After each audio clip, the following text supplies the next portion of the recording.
Saatnya Anda dengar dan bicara di Pro 1 RRI Merauke, kanal informasi dan inspirasi.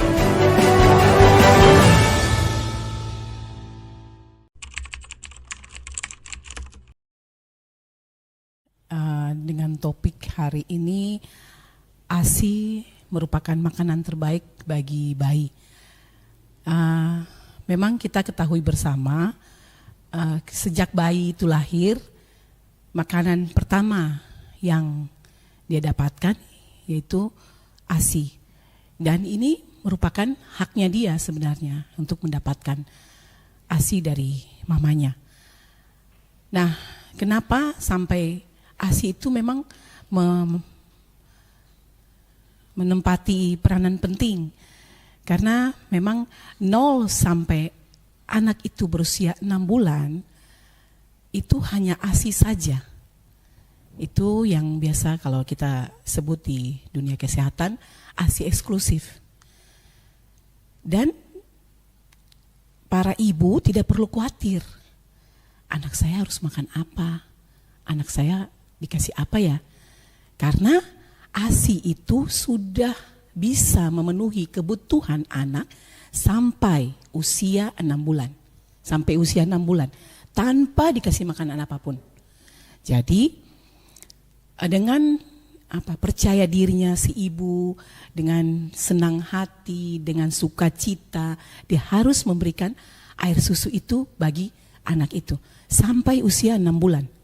Kenapa saya bilang sampai 6 bulan? Karena lebih dari 6 bulan dia sudah harus mendapatkan dari makanan luar. Nah, itu yang kita sebut biasa MPASI, makanan pendamping. Pendamping ya, bukan pengganti. Beda. Karena kalau pendamping berarti ASI itu tetap harus diberikan. Nah, sehingga namun sampai terus dilanjutkan sampai anak itu usia 2 tahun. Seperti itu. Jadi kenapa sampai harus diberikan makanan pendamping? Karena ASI tidak mencukupi untuk dia bertumbuh terus. Anak itu bertumbuh. Setiap bulan bertambah berat, bertambah panjang, atau nanti kalau sudah 2 tahun sudah bisa berdiri, kita sebut nanti tinggi, bertambah tinggi. Berarti setiap harus bertambah. Sehingga pertumbuhan yang kita lihat bertambah berat, bertambah panjang atau tinggi, itu kita lihat, nampak bagi kita, mata kita. Apalagi pertumbuhan yang kita tidak nampak, artinya pertumbuhan otak, perkembangan otak. Itu yang sangat perlu. Itu yang tadi saya katakan, sangat bermanfaat bagi bayi. Yang satu, dia imunnya banyak. Kita lihat ya, kalau di iklan-iklan produk-produk susu ya, produk susu mulai muncul istilah DHA-nya bagus, banyak nih katanya. Tapi kalau kita mau lihat, di ASI itu lebih banyak. Dan memang ASI itu memproduksi DHA. Kenapa? Karena itu yang dibutuhkan anak untuk perkembangan otak. Nah, ini yang kadang-kadang tidak dipahami oleh ibu. Atau saya tidak bilang tidak ditahu ya, tapi tidak dipahami oleh ibu. Seperti itu. Makanya kita sebagai tenaga kesehatan harusnya tidak jemu-jemu. Harus kasih tahu terus. Sampai capek-capek kasih tahu bahwa memang benar ASI itu mengandung imun yang tinggi dan vitamin, mineral, zat gizi yang banyak memang untuk si bayi itu bertumbuh dan berkembang. Nah, kenapa kami tidak sarankan susu atau kalau yang banyak kan susu sapi. Kenapa? Karena memang susu sapi, namanya susu sapi, berarti untuk anak sapi. Minta maaf ya. Jadi memang benar-benar untuk zat gizi yang ada dalam susu sapi memang hanya untuk sapi perkembangannya. Nah, kalau manusia berarti memang cocok untuk manusia. Artinya memang zat gizinya sudah dari sononya, memang dari yang pencipta itu sudah alami ya? Ya, benar. Sudah alami untuk memang manusia. Jadi kalau ASI pertama biasa disebut yang kuning-kuning, warnanya agak kekuningan, itu memang banyak mengandung zat imun bagi bayi. Itu yang kita sebut kolostrum. Seperti itu. Jadi memang ASI keluar pertama itu penting sekali untuk bayi.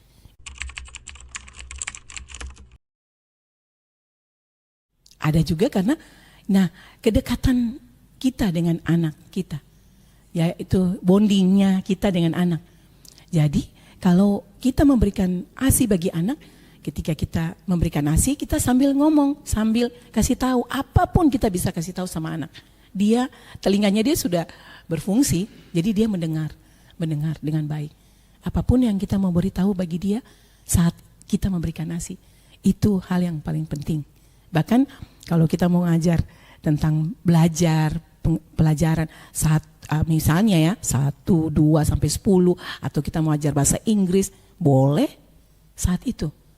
Jadi perekamannya kuat seperti itu.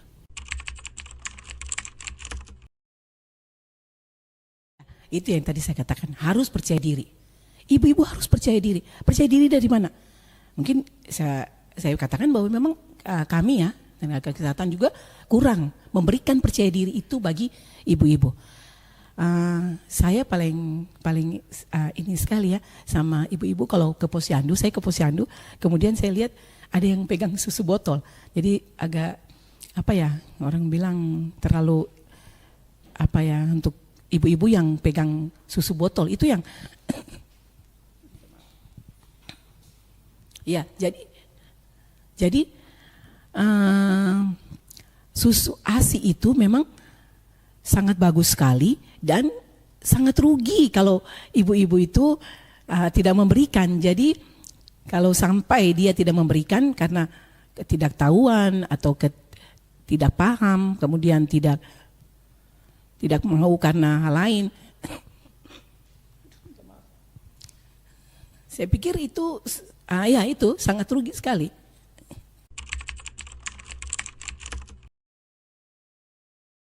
Ya, upaya kami sepanjang ada di kabupaten memang selalu memberikan edukasi, konseling bagi ibu-ibu yang kurang percaya diri dan banyak yang tidak paham tentang ASI eksklusif. Bahkan saya pikir sekarang kan sudah dunia teknologi canggih ya. Kita pun bisa melihat, buka langsung di Google, apa sih ASI sebenarnya, manfaatnya seperti apa. Kalau tidak memberikan seperti apa. Jadi saya pikir kalau kita memang mau menjadi ibu dan kita sungguh-sungguh mau memberikan ASI bagi bayi kita, saya pikir itu banyak jalan, banyak cara. Dan kami di Dinas Kesehatan khususnya Provinsi Papua Selatan, tahun ini kami akan membuat satu kegiatan pelatihan khususnya untuk konseling menyusui. Jadi kami kuatkan dulu tenaga-tenaga kesehatan kami untuk bagaimana memberikan konseling menyusui bagi ibu-ibu kita.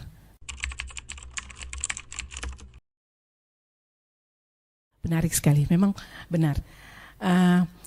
Ini yang kita mau tekankan bagi ibu-ibu kita.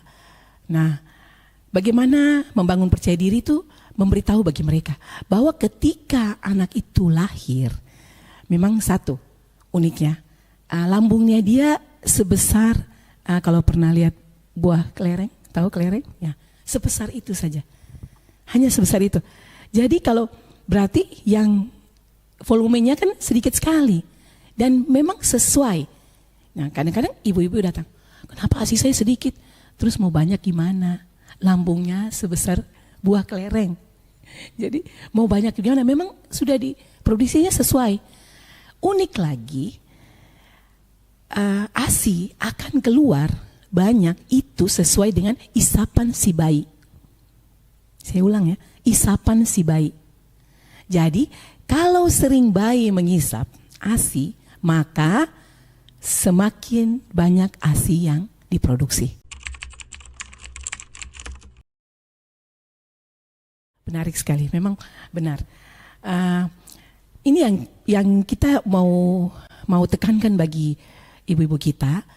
Nah, bagaimana membangun percaya diri itu memberitahu bagi mereka bahwa ketika anak itu lahir, memang satu uniknya, lambungnya dia sebesar, kalau pernah lihat buah kelereng, tahu kelereng? Ya, sebesar itu saja, hanya sebesar itu.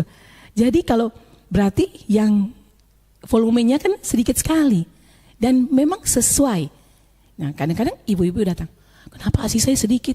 Terus mau banyak gimana? Lambungnya sebesar buah kelereng.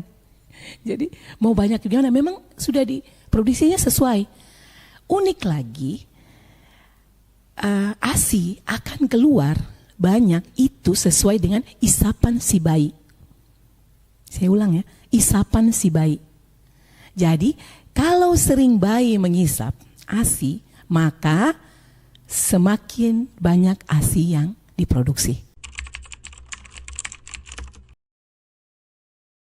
Nah, makanya tadi saya bilang sukacita, harus senang dalam keadaan senang. Jadi jangan dia dibimbangkan oleh, ya pastilah mungkin ya mamanya, ya mama mertua, mulai udah kasih, apalagi kalau anak udah nangis. Nah ini nangis nih, nangis ini kadang-kadang kita yang besar ngertinya gini, wah itu haus tuh, lapar tuh dia, kasih minum. Padahal anak menangis ketika dia dari dalam perut begitu nyaman, ketika dia lahir, dia baru dapat suasana yang beda. Kok begini ya? Kok ada rasa dingin? Kan nggak tahu nih, rasa aneh-aneh, dingin, panas, nggak tahu. Itu dia beda. Jadi ungkapan dia, bahasa dia adalah menangis, tapi diartikan oleh orang besar kita adalah lapar ya, haus. Ya, khususnya haus. Jadi anak itu sehingga didekatkan jari, didekatkan di mulut. Benar kan dia udah cari-cari. Padahal apapun kita taruh dalam mulutnya pasti dimakan. Ya istilahnya kasarnya udah batu aja, kayu aja kita taruh udah pasti dia, ya kan. Tapi kan tidak mungkin kita, makanya kenapa orang tua yang tidak tahu itu langsung dikasih pisang. Kan kita pernah dengar anak-anak dikasih pisang karena kan lembut, katanya nggak apa-apa, halus. Kita nggak tahu bahwa lambungnya, ususnya belum bekerja dengan baik. Sayang sih sebenarnya.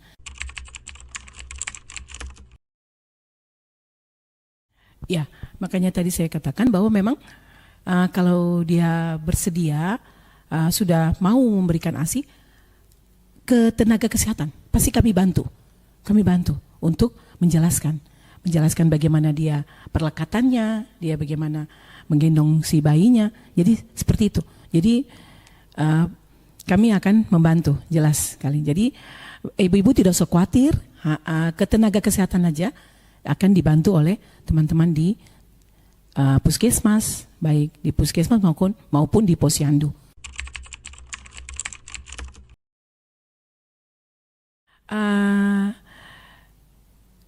Makanya di ibu ketika hamil itu akan diberikan buku KIA. Ini saya bawa juga sih.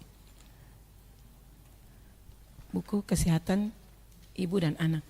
Jadi seperti ini. Iya. Jadi buku kesehatan ibu dan anak ini yang sudah dijelaskan di dalamnya. Jadi tenaga kesehatan akan memberikan informasi, dan jika ibu tidak paham, ada informasi di dalam buku KIA ini terkait bagaimana memberikan ASI, terkait bagaimana ASI sebelum pada saat hamil payudaranya harus dibersihkan atau perawatan payudara, itu sudah ada. Jadi memang benar-benar sejak hamil sudah harus sering ke posyandu, pemeriksaan, bahkan puskesmas untuk pemeriksaan kehamilan. Dalam sekali dia hamil itu dia bertemu dengan tenaga kesehatan 6 kali saja. Jadi pertama kali trimester pertama dia harus ketemu dengan dokter dengan bidan. Jadi kenapa harus dokter? Karena dokter harus USG. Itu haknya dia, itu haknya ibu, dan kami harus memberikan pelayanan itu. Nah di trimester kedua dia ketemu dengan bidan saja. Trimester itu kan 3 bulan. Saya sangat sayangkan kalau ibu-ibu kita dalam masa hamil dia tidak pernah periksa, nanti sudah rasa sakit, sudah bermasalah, baru datang ke tenaga kesehatan. Sangat disayangkan. Apalagi kita tahu ketika kita melahirkan banyak mengeluarkan darah. Jadi harusnya dia sudah dari pertama dia ketahui bahwa dia hamil, itu dia harus bersentuhan dengan tenaga kesehatan, terutama dokter. Jadi dokter dengan tenaga kesehatan, khususnya bidan. Kemudian yang trimester kedua dengan bidan saja. Nah trimester ketiga dia harus rutin bisa ketemu dengan bidan 2 kali dan dokter 1 kali. Jadi itu di kami itu kami sebutkan memang dia harus ketemu 6 kali sama tenaga kesehatan, minimal 6 kali. Iya, jadi kalau dia tiap bulan periksa lebih bagus lagi, seperti itu. Jadi jangan sampai, nah data di kami itu yang tahun 2023 yang ibu-ibu hamil yang ketemu tenaga kesehatan 6 kali itu hanya 12%. 12%. Sayang. Ini yang kalau kita mau bilang, kalau angka kematian ibu tinggi, ya memang sesuai karena ibu-ibu kita merasa bermasalah dulu baru datang ke tenaga kesehatan. Oh, saya nggak apa-apa kok, nggak masalah dengan kehamilan saya. Nah, dia tidak tahu nanti bagaimana menyusui, bagaimana nanti anaknya makan, seperti itu. Jadi akan dibimbing terus. Saya pikir di Papua Selatan sudah ada 85 puskesmas. Dari 85 puskesmas, dari 85 puskesmas itu tersebar ada pustu-pustu. Di kampung-kampung itu di pustu-pustu. Tenaga kesehatan begitu sampai di pedalaman-pedalaman. Apalagi tenaga bidan, itu ada di pedalaman-pedalaman. Jadi manfaatkan tenaga-tenaga kesehatan yang ada. Ibu-ibu bisa berkonsultasi, ibu-ibu bisa datang langsung. Jadi jangan merasa bahwa kehamilan itu tidak bermasalah, nanti ada sakit baru dirasakan bahwa itu bermasalah. Ini penting nih sebenarnya bapak-bapak, perannya apa? Dukungan, sangat penting dukungan. Karena yang buat ibu-ibu bisa tersenyum, bisa senang, ya pendampingnya yang bersama-sama dengan dia, ya kan? Apalagi dalam kondisi hamil. Kan biasalah kalau kondisi hamil ada saja sensitifnya bertambah lah ibu-ibu hamil. Saya mau ini, kita juga mungkin para bapak bingung. Suster, saya bingung apakah itu ngidam, apakah itu keinginan sendiri. Permintaan aneh-aneh ya. Aneh-aneh katanya. Tapi yang mau saya tekankan di sini bahwa berikan dia kenyamanan, berikan dia senang. Karena pada saat hamil itu kondisi senang itu mempengaruhi. Jadi harusnya sukacita. Jadi hormon sukacitanya harus selalu banyak itu. Jadi kondisi sekitarnya penting sekali. Orang tua bahkan sekelilingnya, siapa yang tinggal bersama-sama dengan dia, dengan si ibu, itu memang harus diberikan kenyamanan seperti itu. Terkait tadi pertanyaannya mungkin saya belum jawab. Bagaimana ibu-ibu bekerja kita ya? Kalau dia bekerja dan anaknya di rumah, seperti itu. Jadi kalau memang kita dengan sungguh hati mau memberikan ASI itu bagi anak, apapun bisa kita lakukan, seperti itu. Nah, semua ada jalan. Jadi kita bisa pada saat ASI itu banyak, anak itu masih sudah tidur atau tidak mengisap ASI kita, maka kita bisa ambil sekarang sudah banyak ya, sedot-sedot ASI itu sudah banyak. Jadi bisa sedot ASI dan simpan. Botol-botol ASI pun sekarang banyak. Dulu saya kalau cari botol ASI susah di sini di Merauke. Sekarang Merauke udah banyak. Dan itu bisa dilabelin, ditaruh kapan diambilnya dan ditaruh. Jadi kemudian ketika kita mau mengambil juga kita tahu mana yang ambil duluan, mana yang kita sedot duluan, terus kita harus ambil itu lebih awal. Lebih dulu. Jadi tidak perlu banyak kalau masih bayi. Dan kita diberi kemudahan sebenarnya ibu bekerja. Kan 3 bulan dulu, anak umur 3 bulan baru kita bisa untuk masuk bekerja. Jadi lumayan kalau sudah 3 bulan itu sudah lumayan. Anak sudah semakin besar dan kita lebih mudah untuk bicara. Jadi sebelum kita masuk kantor kita bicara sama anak bahwa nanti mama bekerja. Jadi itu perlu ketika kita menyusui kita kasih tahu anak. Jadi kondisi-kondisi itu yang dia tahu. Bahwa ketika mamanya kerja tidak ada di sampingnya, dia bisa tahu bahwa ada yang memberikan dia minum ASI tapi lewat botol atau kita pakai sendok, seperti itu.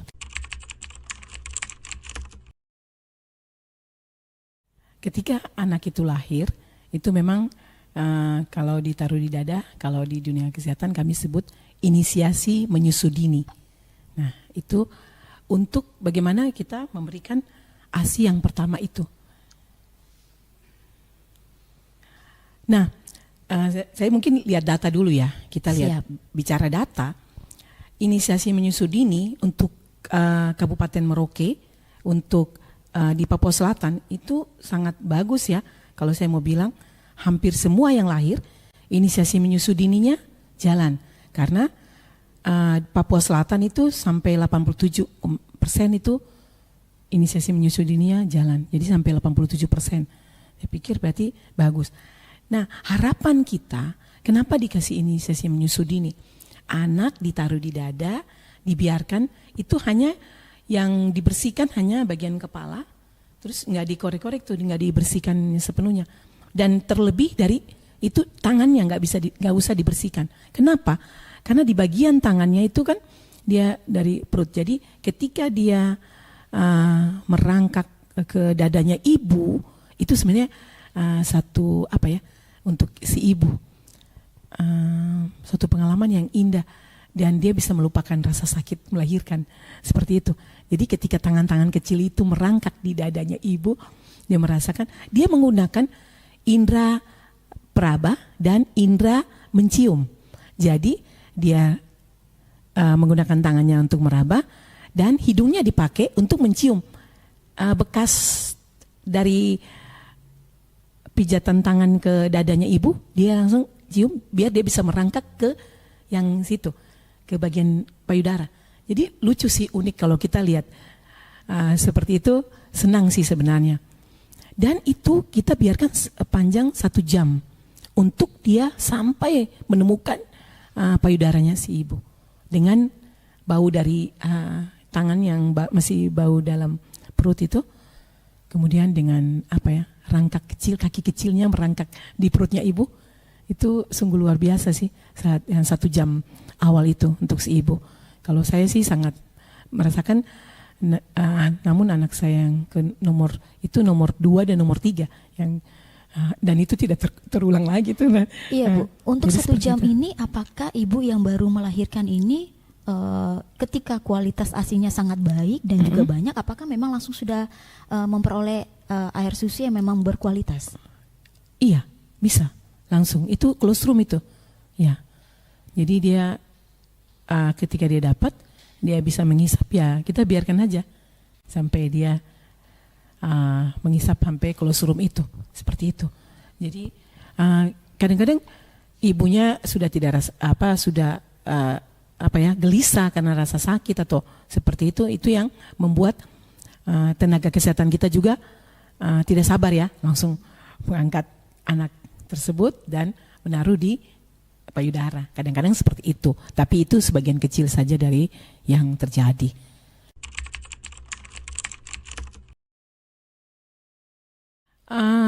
Rumah sakit memberikan itu memang kalau lahir kemudian tidak dirawat gabung, berarti anaknya si bayi ada bermasalah. Artinya mungkin dia punya suhunya terlalu rendah, atau seperti ada bermasalah lah dari anak, sehingga mereka harus ditindak, harus dimasukkan dalam inkubator atau memang diambil dan tidak dirawat gabung. Jadi alasannya seperti itu. Jadi kalau memang tidak bermasalah pasti dirawat gabung. Jadi rumah sakit sudah menerapkan itu, pasti langsung dirawat gabung bersama-sama dengan si ibu. Masih tetap. Jadi kalau nanti kita tenaga kesehatan akan bertanya, apakah ibu memberikan ASI, nanti akan dibawa. Sebenarnya kalau anak itu lahir, dia masih punya cadangan makanan.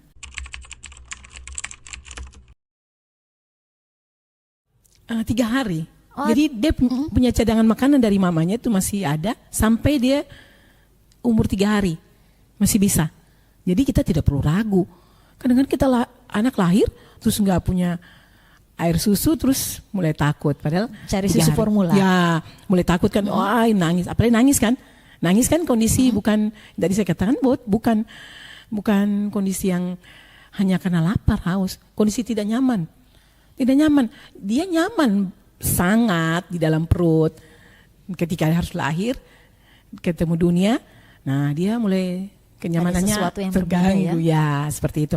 Jadi kita mesti lebih. Makanya kenapa dekapan ibu ketika anak itu baru lahir kan didekap. Makanya kalau kita sering dengar itu orang Jawa ya, dibedong anaknya. Nah itu supaya dia merasakan hangat-hangat di dalam perutnya mama tuh masih ada. Jadi kita jangan langsung tiba-tiba langsung sudah, tapi adaptasinya pelan-pelan seperti itu.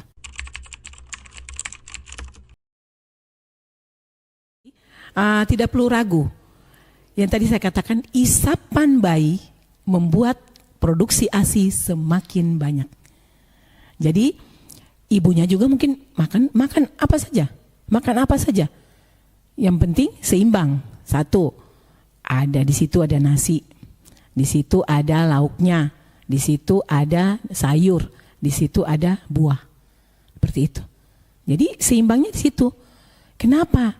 Itu yang kita bilang. Kenapa nasi kita harus campur ikan, kita harus campur sayur? Kenapa? Karena gizi di nasi itu menutupi gizi di ikan, menutupi gizi di sayur. Kenapa saya bilang begitu? Di nasi, karbohidrat yang ubi atau sagu, itu karbohidratnya tinggi, banyak. Proteinnya sedikit. Nah, protein kita dapat dari mana? Dari lauk, ikan, daging, telur, ayam, itu. Nah, sayurnya apa? Vitamin mineral itu ada di sayur dan buah. Di nasi dengan teman-temannya, ikan dengan teman-temannya, ada nggak? Ada, cuma sedikit. Nah, itu makanya seimbangnya di situ harus ada semuanya. Nah, ibu menyusui dari hamil kita udah makan 2 kali, porsinya 2 kali. Iya kan? Untuk 2 orang. Nah, sama. Menyusui juga ibu harus makan lebih banyak. Karena apa? Untuk 2 orang. Ibu jangan salah. Kalau anak kurang, kalau ibu makan kurang, ibu yang dikorbankan. Zat-zat gizi dari ibu akan diambil oleh si anak. Seperti itu. Tambah drop lagi ya? Ya. Kurang istirahat. Sudah tidak bagus. Makanya saya bilang kondisi senang itu harus ada pada ibu. Karena walaupun kurang istirahat, tapi kalau kondisi senang, ya. Terima kasih atas partisipasi Anda bersama Pro 1 RRI Merauke.